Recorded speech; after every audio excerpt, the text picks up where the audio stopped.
기원전 6세기 중국의 철학자 공자에게는 제자가 24명이 있었습니다. 그 가운데 공자는 덕행이 높은 안회, 민손, 염경, 염옹을 꼽았습니다. 그 중에서도 말이 없고 어리석은 것 같으면서도 자신의 말을 잘 어기지 않고 따르는 제자 안회를 가장 좋아했습니다. 공자는 그의 책 노노에서 안회를 칭찬하면서 이런 말을 했습니다. 어질구나 안회여. 한 통의 대나무 밭과 한 표주박의 마실거리를 가지고 누추한 골목에 살면서도 다른 이들은 그 근심을 견디지 못하는데 아내는 그 즐거움을 바꾸려 하지 않으니 어질구나 안해요. 공자가 볼 때 소인은 욕망을 충족시킬 수 있는 의식주의 문제에 매달리지만 학문을 좋아하는 아내는 밥 한 그릇과 물 한 표주박을 먹으며 누추한 곳에 살아도 불평하는 기색이 전혀 없이 여전히 학문하는 것을 즐거워했으므로 아내를 칭찬했던 것입니다. 제자가 된다는 것은 스승을 떠나지 않고 스승의 교훈을 잘 따르는 사람을 제자라고 말을 합니다. 우리들은 예수님의 제자들입니다. 예수님의 제자는 예수님을 떠나지 않고 예수님의 말씀을 잘 따르는 사람입니다. 요한복음 15장 5절에서 예수님께서 나는 포도나무요 너희는 가지라. 그가 내 안에 내가 그 안에 거하면 사람이 열매를 많이 맺나니 나를 떠나서는 너희가 아무것도 할 수 없음이라고 말씀했습니다. 인생에서 성공하는 길은 예수님을 떠나지 않고 예수님의 말씀을 잘 따라서 살아가는 것입니다. 여러분, 결국 예수님을 떠나는 사람들은 또 혹은 예수님을 믿지 않는 사람들은 인생에서 자기들이 많은 것을 얻은 것 같지만 사실 아무것도 얻지 못하고 그리고 잠깐 후에는 이 세상의 모든 것을 남겨두고 참 지옥에 떨어질 수밖에 없는 그런 운명에 처할 수밖에 없는 것이 예수를 떠난 사람 혹은 예수를 믿지 않는 사람들의 결과입니다. 그러나 반면에 예수님을 믿으면 여러분 이 세상에서 예수님이 함께 하시고 예수님이 축복하시고 예수님이 축복하시는 것뿐만 아니라 이 세상 이후에도 영원한 영생과 천국으로 우리를 축복하시기 때문에 결국 예수님을 떠나지 않는 것이 인생의 성공이라고 말할 수 있습니다. 성도 여러분, 이 시간 여러분 모두 일생에서 예수님을 떠나지 말고 또 예수님 말씀을 잘 따라서 이 세상에서도 복을 받고 내세에서도 참 영생과 축복을 받는 여러분 되시길 주의 이름으로 축원합니다. 오늘 본문 2절 말씀을 같이 읽겠습니다. 오늘 본문 말씀 2절 말씀 같이 한번 읽겠습니다. 2절 말씀입니다. 엘리야가 엘리사에게 이르되 청하건대 너는 여기 머물라. 여호와께서 나를 베델로 보내시느니라 하니 엘리사가 이르되 여호와께서 살아계심과 당신의 영혼이 살아있음을 두고 맹세하노니 내가 당신을 떠나지 아니하겠나이다 하는지라. 이에 두 사람이 베델로 내려가니. 예, 오늘 본문의 말씀은 엘리야라고 하는 선지자 스승과 그의 제자 엘리사와의 관계를 말씀하고 있습니다. 엘리야가 하늘로 승천할 것을 이제 예측한 엘리야는 길갈이라고 하는 장소에서 엘리사에게 말합니다. 내가 베델로 갈 것이다. 그러자 그러니까 너는 여기 머물라. 너 여기 길갈에 머물라. 내가 베델로 갈 거니까 너는 길갈에 머물라. 이렇게 말을 합니다. 그러니까 엘리사가 제자가 내가 당신을 떠나지 아니하겠나이다. 내가 당신을 떠나지 아니하겠나이다 하면서 베델까지 따라갑니다. 제자 엘리사는 스승 엘리야의 승천을 끝까지 하는 순간까지 따르고 싶었던 것입니다. 지금까지도 엘리야를 스승으로 잘 따랐지만 마지막 엘리야가 승천하는 순간까지 엘리사가 따르고 싶었던 것이죠. 승천한다고 하는 게 물론 이제 굉장히 기적적인 일이긴 하지만 이제 떠난다는 뜻입니다. 그러니까 그동안에 함께 있었는데 엘리야가 떠나는 그 순간까지 마지막까지 내가 지키겠다라고 하는 엘리사의 어떤 그 마음을 지금 여기서 볼 수가 있습니다. 제가 고등학교 1학년 때 제가 친구 하나를 전도했는데 교회에 와가지고 그 친구가 늘 저를 따라다니는 거예요. 늘 저를 따라다녀요. 따라다니는 건 있을 수 있죠. 근데 너무 따라다니는 게 너무 심하게. 내가 저기 가면 저기로 가고, 여기 가면 여기 가고, 심지어는 화장실도 가도 화장실까지 따라가고, 어쨌든 계속 따라다니는 거예요. 그래서 제 생각에, 얘 교회를 처음 왔으니까, 또 아는 사람 없으니까, 나를 따라다니는 거겠지. 내가 그렇게 생각을 했는데, 계속 따라다니는 거예요. 물론 예배는 같이 드리고, 또 기도회 간다고 그러면 또 집에 안 가고 또 기도회 같이 따라가고, 심지어는 제가 기도원에 간다고 하니까 또 기도원까지 따라오고, 찬양 집회하러 간다고 그러면 그 찬양 집회에 또 따라오고, 계속 따라오다가 제가 신학대학 간다고 하니까 신학대학까지 따라왔어요. 그리고 신학대학 와가지고 이제 목사까지 된 그런 친구가 있습니다.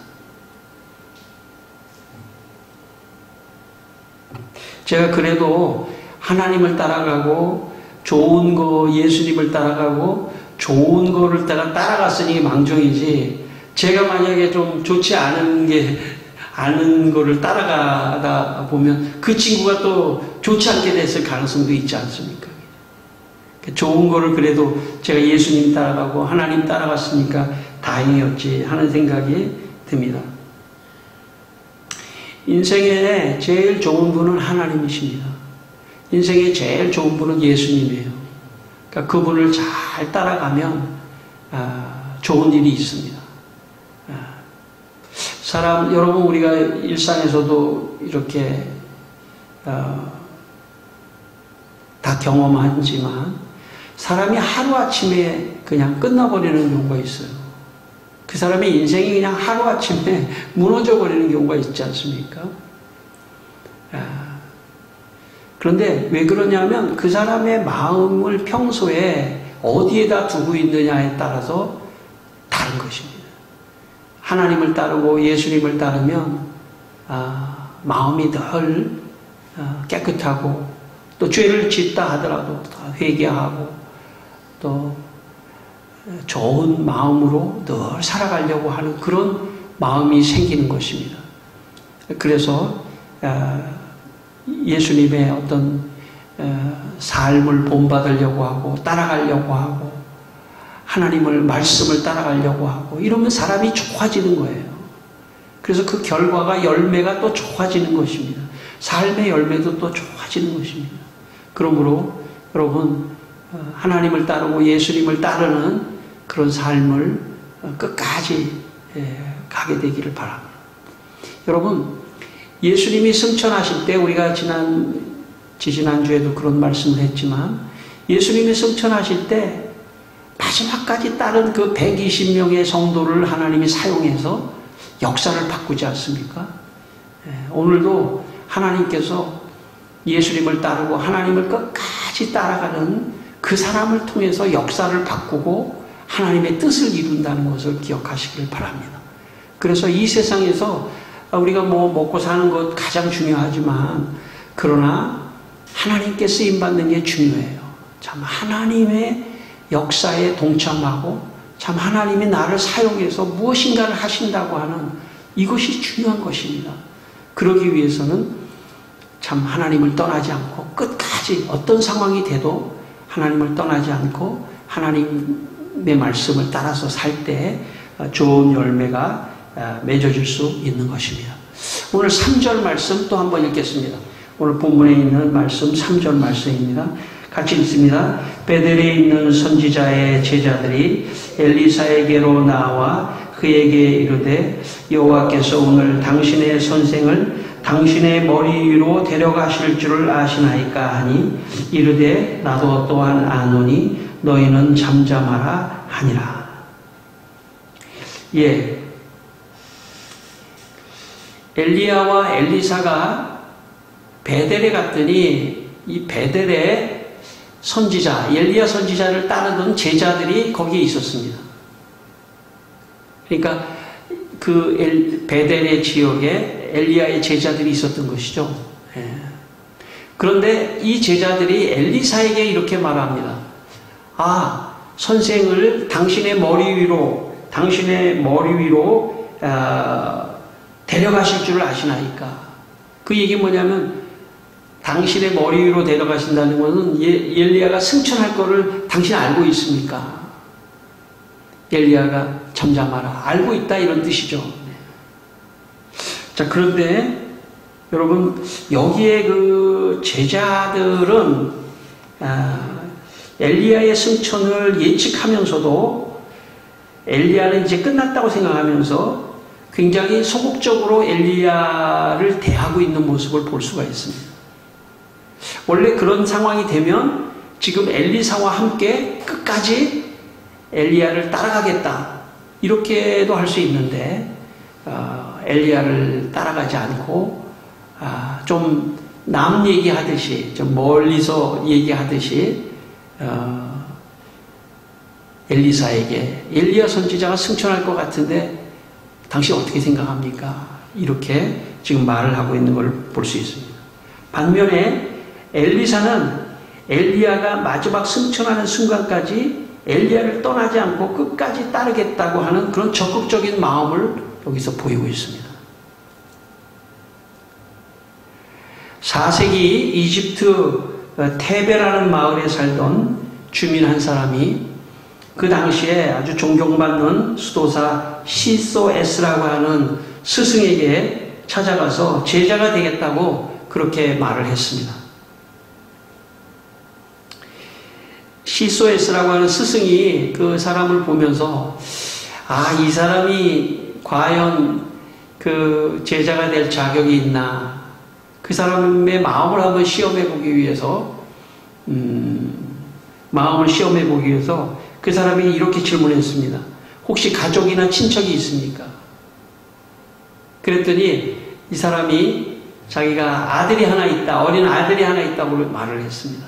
그랬더니 이 시소에서 스승이 그 사람에게 이렇게 말을 했습니다. 그 아들을 강에 갖다가 버리시오 이렇게 말했어요.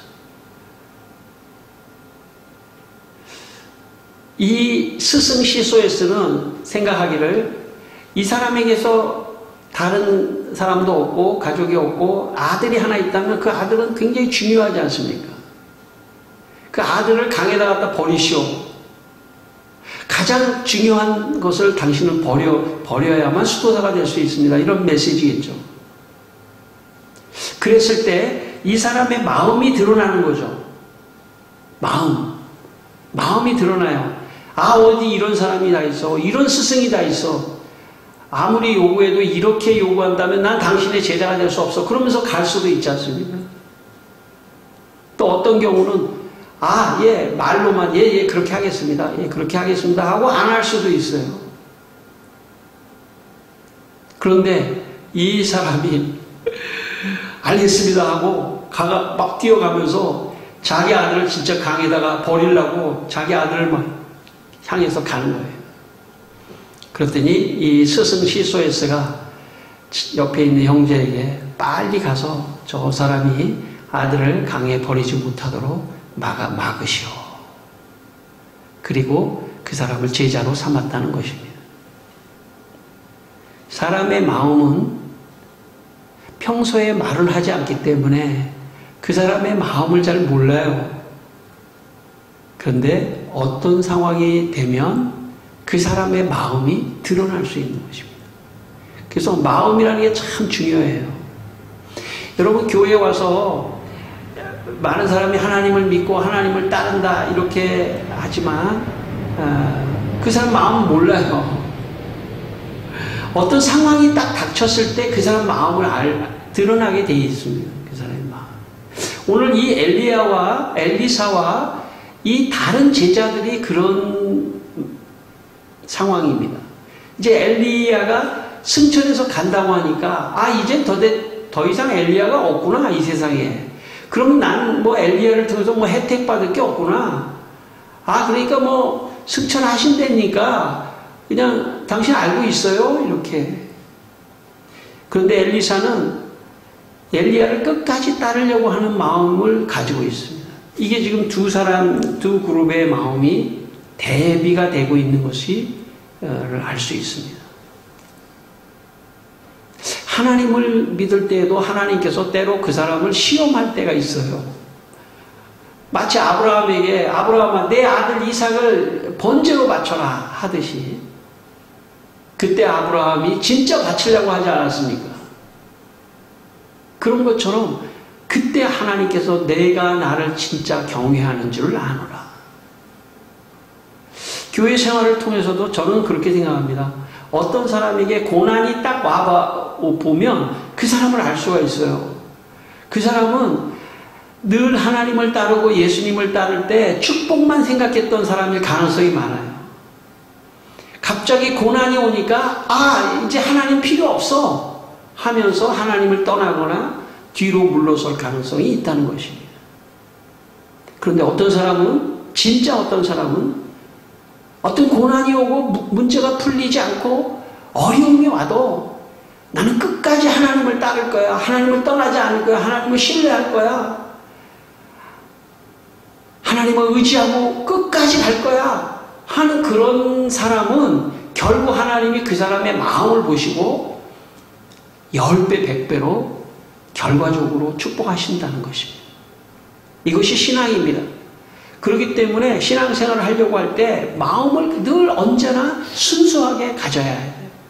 내가 하나님을 믿고 하나님을 따르고 하나님을 나아가는 것은 정말 하나님을 신뢰하고 의지하는 마음으로 가야만이 끝까지 하나님을 따라갈 수 있다는 것입니다. 그렇지 않으면요, 어느 순간에 가면 뒤로 한 걸음 물러서게 되어 있습니다. 오늘 여기 베델에 있는 제자들이 그런 사람입니다. 성도 여러분 끝까지 하나님을 따르시고 또 하나님을 따라서 하나님께서 여러분에게 복 주시는 그런 은혜가 여러분에게 있기를 주의 이름으로 축원합니다. 우리 4절과 6절 한번 읽겠습니다. 4절과 6절 우리가 두 절인데요. 같이 한번 읽겠습니다. 엘리야가 그에게 이르되 엘리사야 청하건대 너는 여기 머물라 여호와께서 나를 여리고로 보내시느니라. 엘리사가 이르되 여호와께서 살아계신가 당신의 영혼이 살아있음을 두고 맹세하노니 내가 당신을 떠나지 아니하겠나이다 하니라. 그들이 여리고에 이르매 6절도 읽겠습니다. 엘리야가 또 엘리사에게 이르되 청하건대 너는 여기 머물라 여호와께서 나를 요단으로 보내시느니라 하시니 그가 이르되 여호와께서 살아계신과 당신의 영혼이 살아있음을 두고 맹세하노니 내가 당신을 떠나지 아니하겠나이다 하는지라. 이 두 사람이 가니라. 제일 처음에 길갈에 있다가 베델로 가려고 할 때 너 여기 머물라 하는 얘기는 따라오지 마. 어떻게 보면 엘리사의 마음을 시험해 본 거죠. 너 따라오지 마. 그 다음에 베델에 도착했을 때 승천할 줄 알았더니 승천 안 하시는 거예요. 그리고 엘리야가 다시 말합니다. 여리고로 가야 되겠다. 내가 여리고로 갈 테니까 너 여기 머물러. 그렇게 말했습니다. 그랬더니 엘리야가 아닙니다. 내가 당신을 떠나지 않겠습니다 하고 여리고까지 따라갑니다. 여리고까지 따라갔는데 여리고에서도 또 승천하지 않고 요단으로 가야 되겠다. 사람이 한 2번, 3번 하면 지치게 돼 있어요. 엘리사의 마음속에 승천 안 하고 자꾸 여기서 머물라고 하고 난 또 다른 데로 간다고 하고, 엘리야가 생각할 때 엘리사가 정말 끝까지 따라오는지, 어떤 상황 속에서도 끝까지 따라오는지, 그거를 지금 보고 있는 것입니다. 여러분, 지금 엘리야는 엘리사를 어떤 의미에서 시험하고 있는 거예요. 그런데 여러분, 여기에 보니까 엘리야 여리고에 갔을 때 5절에 보면 여리고에 있는 선지자의 제자들이 엘리사에게 똑같은 말을 합니다. 그러니까 베델에도 엘리야의 제자들이 있었고, 여리고에도 엘리야의 제자들이 있었고, 요단에도 엘리야의 제자들이 있었습니다. 여러분, 7절에 보면 선지자의 제자 50명이 가서 멀리 서서 바라보매, 이런 말이 있죠. 그러니까 아마 최소한 베델이나 여리고나 요단에 최소한 한 50명 정도씩은 있었던 것 같아요, 제자들이. 그런데 그 사람들이 멀리 서서, 내지는 방관하고 있는, 좀 멀리 서서 있는 그런 모습을 지금 보여주고 있습니다. 그거에 비해서 엘리사는 계속해서 끝까지 따라가고 있는, 3번이나 엘리야가 엘리사에게 너 여기 머물러, 오지 마. 그런데 엘리사는 그런 엘리야의 자기의 마음을 시험한다는 걸 알고, 아닙니다. 내가 당신을 떠나지 않겠습니다. 끝까지 어떤 신뢰를 보이는 어떤 그런 모습을 보이고 있습니다. 여러분, 신앙생활 할 때 하나님께서 여러분에게, 우리 모두에게, 저를 포함해서 우리 모두에게 그것을 저는 요구한다고 생각합니다. 하나님을 믿고 예수님을 따를 때 어떤 상황 속에서도 떠나지 않는 그런 사람을 원한다는 것이죠. 때로는 하나님께서 그 사람을 시험해 보이기도 해요. 떠나는지 안 떠나는지.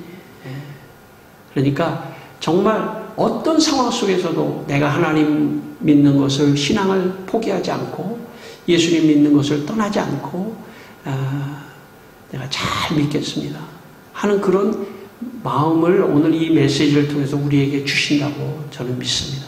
여러분, 하나님 떠나지 않게 되기를 바랍니다. 여러분, 예수님 떠나지 않게 되기를 바랍니다. 예수님과 함께 하나님을 따라서 끝까지 가는 여러분 되기를 바랍니다. 1890년 그리고 1891년 당시에는 대한제국이라고 하는 나라가 우리나라에 있었습니다. 대한민국 전에 대한제국, 1890년 1891년 미국의 의사, 젊은 의사 윌리엄 제임스 홀이라고 하는 젊은 의사와 그의 부인도 의사입니다. 닥터 로제타 숑드 홀이라고 하는 두 부부가 대한제국, 우리의 대한민국 이전의 대한제국, 우리 한국의 의료 선교사로 오게 됩니다. 그리고 평양에 그 병원을 개설하고 평양에서 이제 선교 활동을 하는데, 특별히 그 당시에는 결핵이 걸리면은 그냥 뭐 다 죽었습니다. 그래서 결핵 병원을 특별히 만들어서 선교를 하고 있었는데, 그 남편 윌리엄 제임스 홀이라고 하는 이 의사가 당시에 나이가 34살이었는데 환자들을 돌보다가 감염이 됐어요. 전염병에 감염이 돼서 그는 그곳에서 죽습니다. 한국 땅 평양에서 그는 죽게 됩니다. 근데 그 부인, 여자 혼자 부인하고 갓난 아기가 하나 있었는데, 그 부인 아이가 딸 하나 있었고 아들이 있었는데 딸도 그만 전염병으로 죽고 말아요. 근데 그 부인이 정말 갓난아이, 남자 어린아이, 한두 살 되는 어린아이가 둘만 남게 됐는데, 이 로제타 셔우드 홀이 한국을 떠나지 않고 43년 동안 한국에서 홀로 여자 의사로서 생활을 합니다. 제 개인적이지만은 제가 아는 장로님 두 분도 그분의 영향 속에서 의사 공부를 한 그런 분들입니다. 그런데 그 로제타 셔우드 홀은 43년 동안 한국을 떠나지 않고, 왜 그런 고난이 오면은 난 정말 여기 떠나겠다, 그렇게 생각하는 게 보통이죠. 어떤 고난이 왔을 때 거기를 떠나겠다 하는 게 보통인데, 이 로제타 셔우드 홀은 한국을 떠나지 않았습니다. 뿐만 아니라 그 어린 갓난아이가 평양에서 자라고 미국으로 다시 유학을 가서 거기서 의사가 돼서 다시 한국으로 돌아왔습니다. 자기 아버지는 죽었지만 자기 아버지 대신 의사가 돼서 한국에 돌아왔습니다. 그분이 셔우드 홀이라고 하는 분인데, 그분이 91세가 됐을 때 그 아버지와 어머니, 여동생이 묻힌 우리 양화진 그 외국인 선교사 묘지가 있는데, 그 묘지에 와서 아버지, 어머니 그리고 여동생의 묘지 앞에서 이런 유언을 남겼습니다. 나는 지금도 한국을 사랑합니다.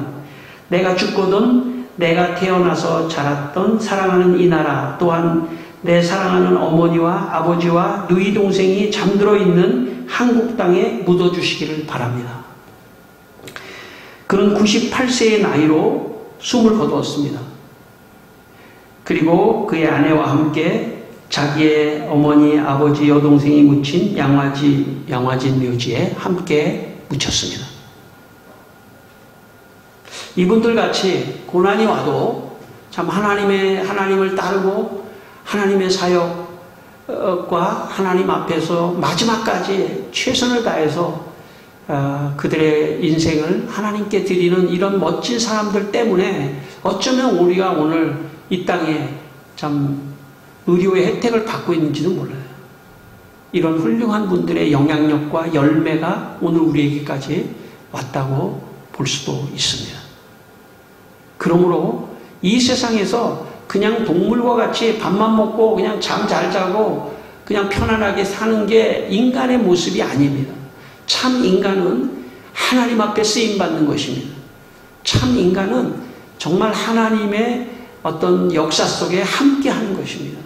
그러기 위해서는 어떻게 해야 되냐? 하나님을 따라야 되고, 하나님을 따를 때 참 고난의 어떤 상황이 있더라도 끝까지 하나님을 따를 때 그 열매가 결국은 나타나서 다른 사람을 유익하게 하고 다른 사람을 돕게 된다는 것입니다.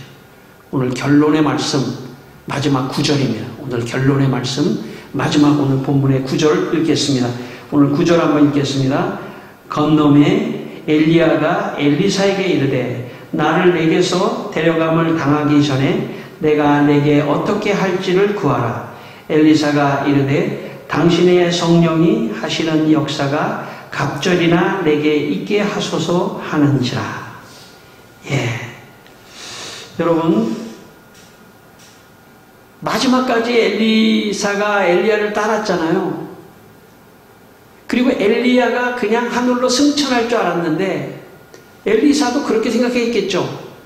그렇지만 내가 따랐던 스승 끝까지 지키겠다. 마지막까지, 마지막 순간까지 내가 지켜보겠다라고 하는 그 엘리야가 마지막에 엘리사에게